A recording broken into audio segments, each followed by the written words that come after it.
Volume 4, Chapter 9, The Invasion of Canada. While Washington busied himself with crippling the morale of the American army before Boston, other American forces were not idle. We have seen that promptly upon seizing Fort Ticonderoga and Crown Point, Ethan Allen and Benedict Arnold both pressed upon Congress the urgency of seizing the northern British base in Canada. They realized the necessity of speed. The British commander in Canada, General Guy Carleton, his troops depleted to aid General Gage in Boston, had only 2 foot regiments and 2 artillery companies to defend the entire region. Speed was also needed to take advantage of spring and summer weather. There were Americans who supported a prompt strike at the British base in Canada. For instance, one of the spark plugs of the blow at Ticonderoga had been John Brown, a lawyer of Pittsfield, Massachusetts, who had been sent as early as February as a secret agent to the Canadians by the Boston Committee of Correspondence to whip up support for the colonial cause. But we have seen that the conservatives in the Congress timorously scuttled the plan and even tried to get the Americans to withdraw from Ticonderoga. They even went so far as to drive the bold and brilliant Arnold and Allen from command. The discontented activist officers at Ticonderoga quickly reacted by sending Ethan Allen and Seth Warner of the Green Mountain Boys as emissaries to the Continental Congress. Apparently, Congress found Allen persuasive, for it promptly recommended to the New York Provincial Congress that it form the Green Mountain Boys into a ranger regiment with officers of their own choosing. Moreover, 4 days later, on June 27, Congress finally decided to authorize an invasion of Canada. While the Americans essentially adopted Arnold's tactical plan of taking Montreal and then moving on to Quebec, Congress, of course, did not have the imagination or daring to place such brilliant military radicals as Arnold or Allen in charge of the expedition against Canada. Instead, command was given to the man already in charge of the Northern Department at New York, the timorous and conservative scion of the New York landed oligarchy, Philip Schuyler. At a time when speed was of the essence, Schuyler dithered for 2 precious months, preparing his army of 1,700 men to move north from Crown Point and Ticonderoga. Fortunately, Schuyler had as his second in command the highly competent Brigadier General Richard Montgomery, who recognized the need for speed in mounting the invasion. The British-born Montgomery had had almost as much military experience in Europe as his friend Charles Lee or Horatio Gates, and had resigned from the British Army in 1772 to settle in New York and marry into the Livingston branch of the New York landed aristocracy. In vain did he press Schuyler to march north. Finally, taking advantage of Schuyler's absence at a parley to secure the neutrality of the Iroquois, Montgomery took it upon himself to make the move against Canada at the end of August, a decision in which Schuyler, taken off the hook, readily concurred. General Carleton decided to make his main stand at Fort St. John's on the Richelieu River, north of Lake Champlain. But Schuyler lingered defensively in front of St. John's for 2 weeks, and only his illness, forcing him to return south in mid-September, permitted Montgomery to surround and lay proper siege to the fort. The great bulk of the American Expeditionary Force came from Connecticut, the conservative province of New York, as Connecticut's Colonel Hinman said sourly, abounds with officers, but I have not had my curiosity gratified by the sight of one private. While this proved to be a slight exaggeration, the New Englanders were understandably aggrieved at seeing the New Yorkers fill the major posts and gain lucrative commissary contracts, while they furnished the fighting men. The New Hampshire grant contribution, in the meanwhile, had been gravely crippled by an upheaval among the Green Mountain Boys. Acceding to Congress's request, the New York Provincial Congress, in early July, had agreed to raise a battalion of 500 men from the Grant lands, to be known as the Green Mountain Rangers. But when the Committee of Safety of the towns west of the Green Mountains assembled at Dorset at the end of July to elect officers of the new battalion, Allen was humiliatingly repudiated. Seth Warner was chosen to be commander, and Allen was not even selected as one of the subordinate officers. The brutal cashiering of the magnificent Allen had been accomplished not by his devoted Green Mountain Boys, but by the timorous town elders of the Grant lands, who hated the radical, brawling, zestful deist, and took this opportunity to scuttle him. The enraged young men of the Grant lands thereupon refused to enlist, and Warner was not able to bring the battalion to more than half strength. Deprived of their leader and their enthusiasm, the Green Mountain men were no longer the superbly effective force they once had been. Allen, however, swallowed his pride in his eagerness to aid the revolutionary cause, and went back to Ticonderoga in hope of a commission. But Schuyler scornfully allowed the hero of Ticonderoga to sign on only as a private. At the siege of St. John's, General Montgomery put Allen in charge of 30 Connecticut militiamen and sent him off through the countryside between the Richelieu and Montreal to try to raise Canadian volunteers for the cause. John Brown, now a major, and Warner were also sent around the countryside on similar errands. Repeatedly urging Montgomery to seize St. John's without delay, Allen managed to raise about 80 Canadians. On September 24, Allen encountered Brown near Longueuil, across the St. Lawrence from Montreal. Brown's bold proposal to strike at Montreal with his force of 200 had been vetoed by Montgomery. So he joined with Allen in a daring plan for a joint surprise strike at that great Canadian port. They agreed upon an immediate coordinated attack, Brown to cross the river and approach the city from the north, and Allen, his force now grown to 150, to attack simultaneously from the south. The plan was brilliantly conceived and rested on the mobility and surprise inherent in a guerrilla-style operation. But Brown unaccountably failed to cross the river as agreed. The abandoned Allen was left to face an open battle with a superior force of over 30 British regulars and 200 Canadian volunteers.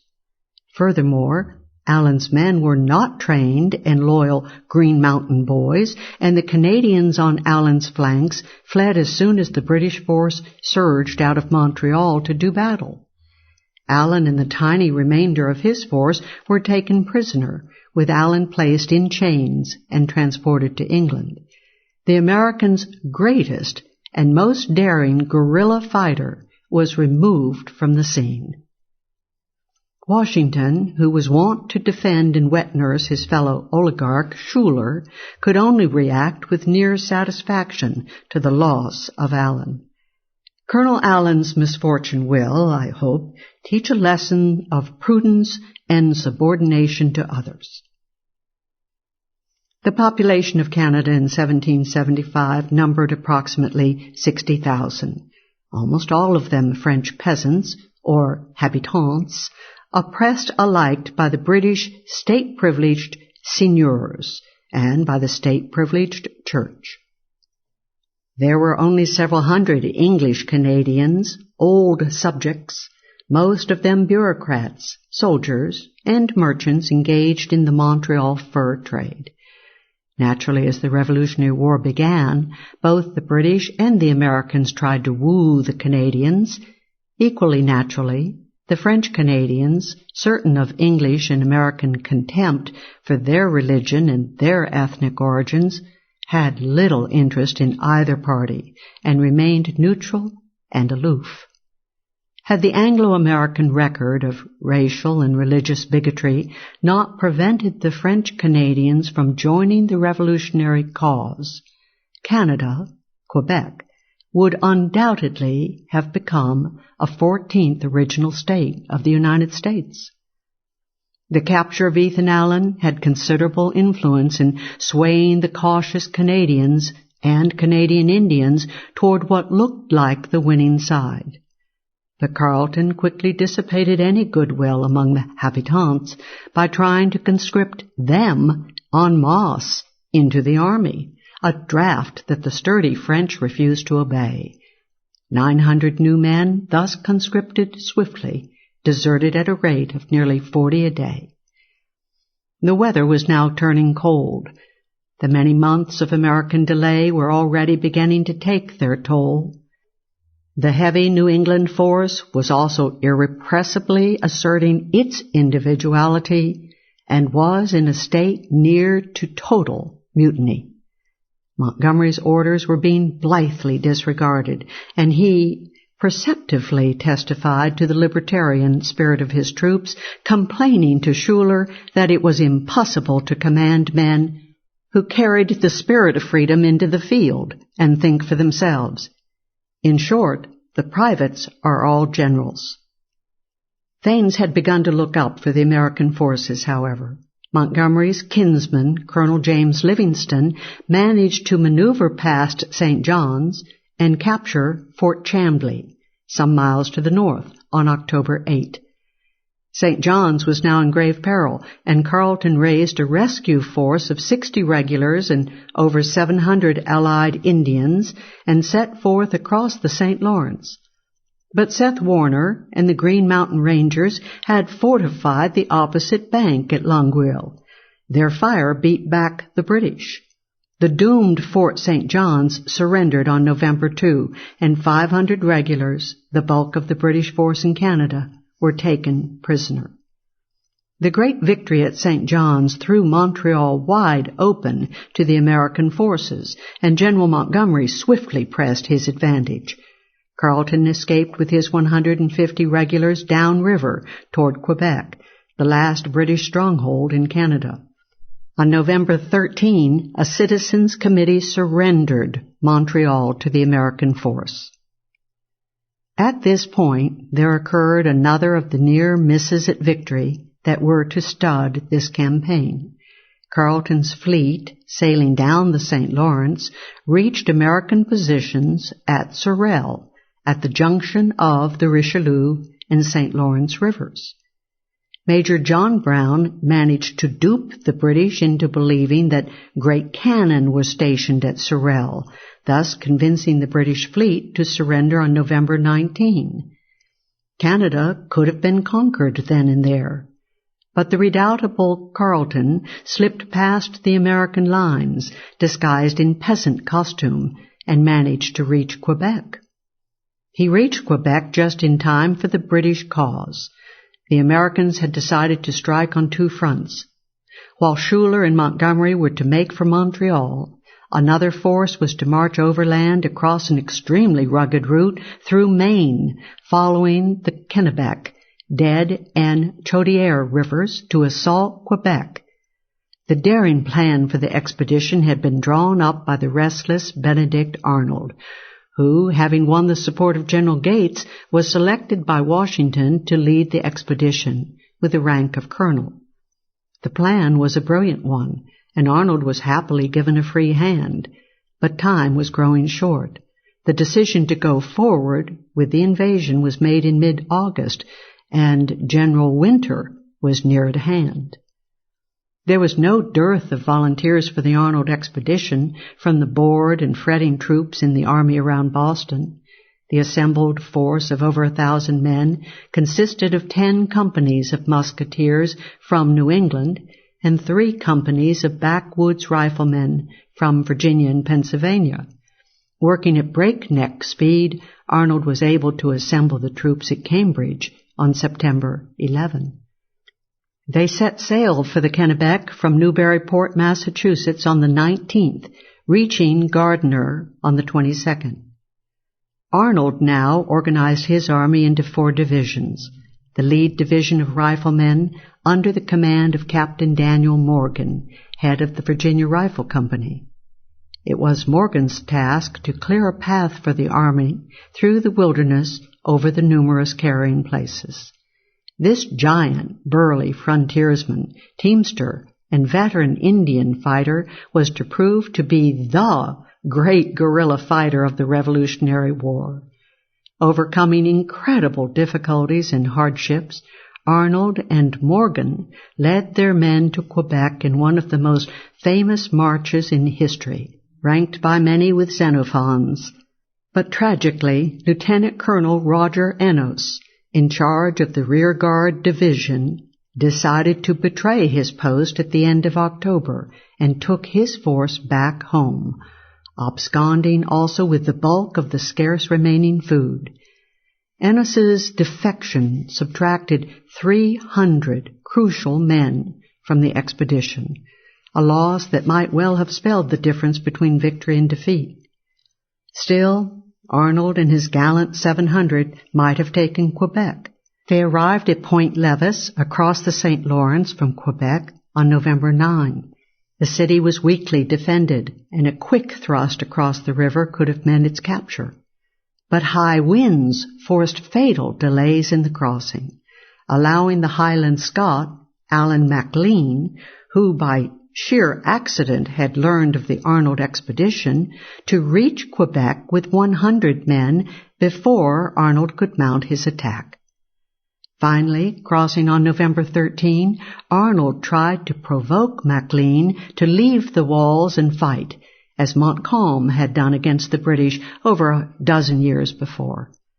MacLean sat tight, so Arnold, lacking men for a siege, went upriver to Point aux Trembles to wait for Montgomery. But the months of delay were now taking their toll, and the terms of enlistment of Montgomery's troops were about up. He was left with only 800 men, and after leaving garrisons at St. John's and Montreal, he could join Arnold with only 300, making a total American force of 1,000 before Quebec. Montgomery and Arnold now found themselves besieging a city where 1,800 men had been mobilized, and with soldiers whose terms of service expired at the end of the year. The Americans were therefore forced to strike quickly. But the number of men was now too few, and the decision for coordinated surprise attack by the 2 leaders was betrayed to the enemy by deserters. 2 columns struck at Quebec on the night of December 30. Trying desperately to rally his column, the gallant Montgomery was cut down. The rest of the force promptly retreated in a rout, despite efforts of the brilliant young volunteer, Captain Aaron Burr, son of the president of the College of New Jersey at Princeton, to rally the troops. The collapse of the Montgomery column left the British free to concentrate on Colonel Arnold's force. Arnold was wounded in the attack, but Morgan, taking command, braved countless bullets and crashed the barrier. Morgan's every instinct was to strike while the iron was hot, and the British were in panic. But unfortunately, he complied with the advice of his officers against any further advance. If not for this timorousness, which Arnold would certainly have overridden, Morgan might well have seized all of Lower Quebec. The delay proved fatal.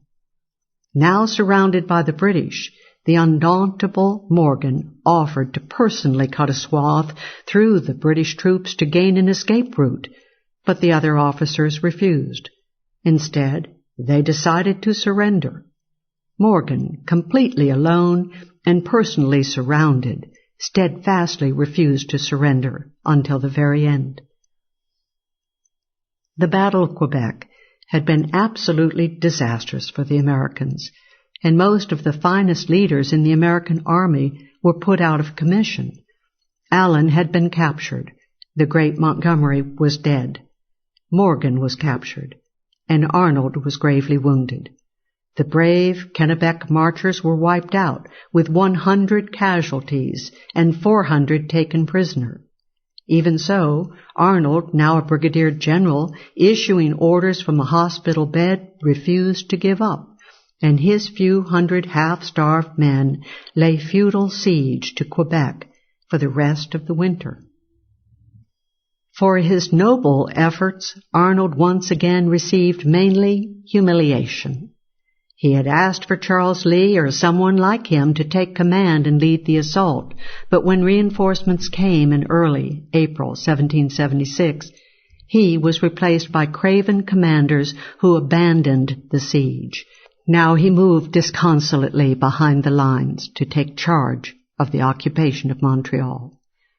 At this strategic moment, in early May 1776, Carleton surged forth from Quebec with 900 men to rout the American forces.